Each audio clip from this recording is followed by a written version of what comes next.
Hulaan nyo ano yan? Bayag. Ala, bastos. Alam nyo ba, dito sa park na to, 200 na statwa ang nakaubad. Honest question sa mga Pinoy dyan. Halimbawa, dinala niyo yung anak niyo sa park na to.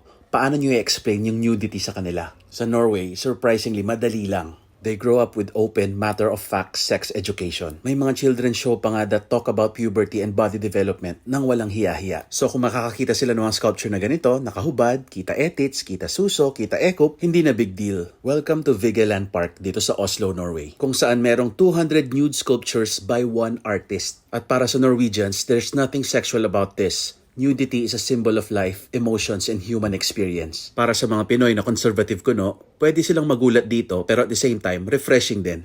Mula sa malayo, akala ko simple lang na obelisk. Pero, ito pala siya. Siyempre, mga nakahubad pa rin na tao. Oh, pati pala tong gate. Mga nakahubad din yung design.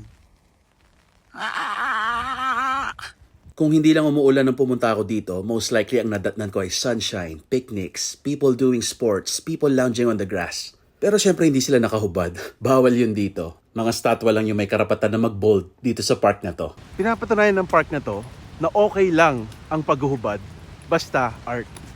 Joke lang. Kung mapadpad ka man dito sa Oslo, don't forget to check out Vigeland Park.